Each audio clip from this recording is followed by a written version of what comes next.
এমনি টালিউডের এক সময়কার দর্শক মাতানো জুটি দেব ও শুভশ্রী গাঙ্গুলির প্রেম কাহিনী তো সবারই জানা। দীর্ঘদিন প্রেমের সম্পর্কে থাকলেও হঠাৎই এক অজানা কারণে ভেঙে যায় তাদের সেই সম্পর্ক। এমনকি প্রেম বিচ্ছেদের পর দুজনার মুখ দেখাদেখি পর্যন্ত বন্ধ ছিল দেব শুভশ্রীর। তবে দীর্ঘ 10 বছরের অপেক্ষার অবসান ঘটিয়ে অবশেষে তাদের অভিনীত ধূমকেতু সিনেমার মাধ্যমে পর্দায় আবারও হাজির হচ্ছেন প্রাক্তন এই জুটি। এদিকে দেব শুভশ্রী জুটির প্রত্যাবর্তন ঘিরে দর্শক অনুরাগীদের মধ্যে উন্মাদনা তুঙ্গে।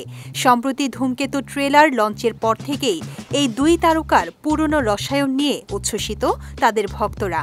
তবে এই উচ্ছ্বাসের পাশাপাশি সামাজিক যোগাযোগ মাধ্যমে তাদের বর্তমান সঙ্গী রাজ চক্রবর্তী ও রুক্মিণী মৈত্রকে নিয়ে কিছু কুরুচিপূর্ণ মন্তব্য এবং মিম ছড়িয়ে পড়েছে। বিষয়টি নজর এড়ায়নি অভিনেতা দেবের। এবার তিনি নীরবতা ভেঙে সরাসরি ক্ষমা চাইলেন রাজ ও রুক্মিণীর কাছে। সম্প্রতি একটি পার্টিতে সাংবাদিকদের মুখোমুখি হয়ে দেব এই অপ্রীতিকর ঘটনা নিয়ে গভীর দুঃখ প্রকাশ করেন। বিষয়টি নিয়ে দেব বলেন, এটি অত্যন্ত দুঃখজনক যে কিছু মানুষ ভালো কিছুকেও ইতিবাচকভাবে নিতে পারে না। রাজ ও রুক্মিণী দুজনেই বিষয়টি অত্যন্ত ভালোভাবে সামলেছে।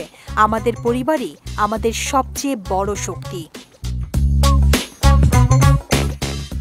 অভিনেতা আরও বলেন, আমরা দর্শকদের চাহিদা অনুযায়ী দেব শুভশ্রী জুটির নস্টালজিয়া ফিরিয়ে আনতে চেয়েছিলাম। রাজ ও শুভশ্রীর পরিবারের সমর্থন না থাকলে এটা সম্ভব হতো না। কিন্তু কিছু মানুষ ব্যক্তিগত আক্রমণ করছে, যা একেবারেই ঠিক নয়। একজন প্রযোজক হিসেবে আমি রাজ, শুভশ্রী ও রুক্মিণীর কাছে ব্যক্তিগত আক্রমণের জন্য ক্ষমা চাইছি।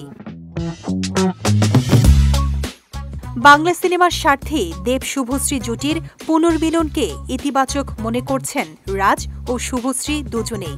আর নেট দুনিয়া ট্রোল মিমের তোর সামলেও প্রাক্তন রাজে নিজ নিজ সংসারে সুখে আছেন তা বলার অপেক্ষা রাখে না।